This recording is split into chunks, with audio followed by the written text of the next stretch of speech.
मंडळी, आज आपण फक्त 1 कप मुगाच्या डाळीपासून खूप पौष्टिक आणि तेवढाच खमंग असा नाश्ता बनवणार आहोत.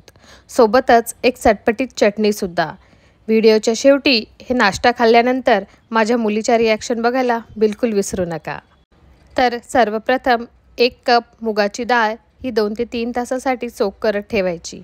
सकाळी बनवणार आहेत तर रात्री सोक करायला ठेवली तरीही चालतं. त्यानंतर त्याच्यातलं सर्व पाणी निथळून घ्यायचं आणि मिक्सी जारमध्ये डाळ काढून घ्यायची. सोबतच मिक्सी जारमध्ये 2 ते 3 हिरवी मिरची आपल्याला जसं तिखट पाहिजे त्यानुसार कमी जास्त आपण करायची. थोडासा आल्याचा तुकडा ॲड करायचा. चवीनुसार मीठ ॲड करायचं आणि थोडीशी चिमूटभर हळदही ॲड करायची. म्हणजे ती बॅटरमध्ये व्यवस्थित मिक्स होती. ह्या ठिकाणी तुम्ही थोडी कोथिंबीर ॲड केली तरीही चालतं. कोणी कढीपत्ता ॲड केला तरीही चालतं. कारण मुलं बऱ्याचदा कढीपत्ता काढून टाकतात, तर तुम्ही ह्या मिश्रणामध्येच ॲड करायचा आणि व्हिडिओत दाखवल्याप्रमाणे त्याचं छानसं असं बॅटर बनवून घ्यायचं. खूप थिक पण नाही आणि खूप पातळ पण नाही, त्यानुसार त्याचं बॅटर असलं पाहिजे. ह्या बॅटरमध्ये अर्धा चमचा मी जिरेपूड ॲड केली होती, छोट्या चमच्याची साईजने, आणि 2 चमचे लाल तिखट ॲड केलं होतं. आधी हिरवी मिरची ॲड केली होती, त्यानुसार आपण लाल तिखट कमी जास्त करायचं. आणि छान चटपटीत बनण्यासाठी आणि मुलांना आवडण्यासाठी मी 1 चमचा पावभाजी मसाला ॲड केला होता. ह्या ठिकाणी आपण आपल्या आवडीचे कोणतेही मसाले कमी जास्त किंवा एक्स्ट्रा ॲड करू शकतो. आपल्या घरी आवडतं त्यानुसार आपण ॲड करायचे. नंतर भरपूर साऱ्या भाज्या, शिमला मिर्च ॲड केली होती, टोमॅटो, कांदा सर्व एकदम बारीक बारीक चिरून, आणि गाजरसुद्धा. थोडंसं बीट किसून टाकलं किंवा पत्तागोबी तरीही चालतं. ज्या भाज्या अवेलेबल आहेत आणि मुलं खात नाहीत त्या भाज्या आपण ह्याच्यामध्ये ॲड करायच्या. थोडीशी बारीक चिरलेली कोथिंबीर ॲड करून बॅटर व्यवस्थित मिक्स करून घ्यायचं.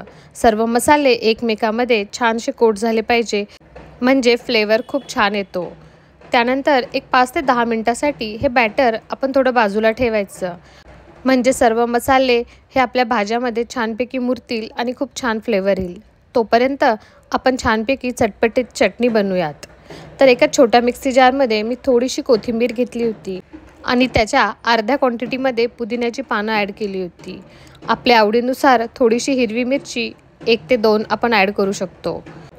अर्धा चमचा मीठ ॲड केलं आणि अर्धा चमचा काळं मीठ. काळ्या मिठामुळे छान चटपटीतपणा येतो. अर्धा चमचा जिरे पण ॲड केले आणि थोडंसं लिंबू ते पिळून टाकलं. त्यामुळे छान असं चटपटीत, तिखट, आंबट अशी चटणी लागते. आणि 2 चमचे फुटाण्याची डाळ, त्याला डाळवं असंही म्हणतो, ती ॲड केली. छोट्या चमच्याच्या प्रमाणामध्ये डाळवं ॲड करायचे आणि आपल्याला गरजेनुसार थोडंसं पाणी ॲड करून मिक्सरमधून त्याची एक पेस्ट बनवून तयार केली. ही पेस्ट खूप घट्ट नसली पाहिजे आणि खूप पातळही नाही. चटणीच्या कन्सिस्टन्सीनुसार बनवून तयार करायचं. चटणीच्या ऐवजी तुम्ही दही किंवा टोमॅटो सॉस सोबतसुद्धा हा डोसा एन्जॉय करू शकता. छान लागतो. 10 मिनटं झाले आणि बॅटरची कन्सिस्टन्सी एकदा व्यवस्थित चेक करून घ्यायची. त्यानंतर अर्धा चमचा इनो किंवा बेकिंग सोडा ॲड करून बॅटर व्यवस्थित मिक्स करून घ्यायचं. इनो किंवा बेकिंग सोडा ॲड करणं ऑप्शनल आहे. नाही ॲड केलं तरीही खूप खमंग लागतं. फक्त फरक एवढाच आहे की तो बनसारखा फुलून येत नाही. टेस्टमध्ये कुठेही कॉम्प्रोमाइज नाही. त्यामुळे तुम्ही विदाऊट इनोसुद्धा हा डोसा बनवू शकता. एका छोट्या पॅनमध्ये मी 1 चमचा ऑइल ॲड केलं. पॅन छोटा मोठा ह्यानी काही फरक पडत नाही. त्याच्यावर थोडीशी कढीपत्त्याची पानं आणि थोडेसे तीळ. एकतर नाश्ता दिसायलाही छान आणि खायलाही तेवढेच खमंग आणि टेस्टीसुद्धा. त्यावर आपलं बॅटर आपण स्प्रेड करून घ्यायचं. खूप जाडही नाही आणि खूप पातळही नाही, अशा मीडियम कन्सिस्टन्सीमध्ये बॅटर आपण ॲड करायचं. वरतून थोडंसं लाल तिखट स्प्रेड केलं आणि कोणती पण भाजी जी किसलेली असेल, बीट, गाजर आपण ॲड करायचं. नंतर 2 मिनटानंतर वाफ चांगली काढून घेतल्यानंतर त्याच्यावर थोडंसं तेल स्प्रेड करून घ्यायचं, म्हणजे दोन्ही साईडनी छानपैकी वाफून निघेल. एक 2 ते 3 मिनटानंतर पलटून दुसऱ्या साईडनेही त्याला छानपैकी भाजून घ्यायचं. हा डोसा आतमधूनसुद्धा छानपैकी वाफून निघण्यासाठी व्हिडिओत दाखवल्याप्रमाणे सेंटरला असे काप करून घ्यायचे. पूर्ण डोसा कट नाही करायचा, फक्त छोटेसे काप करून घ्यायचे.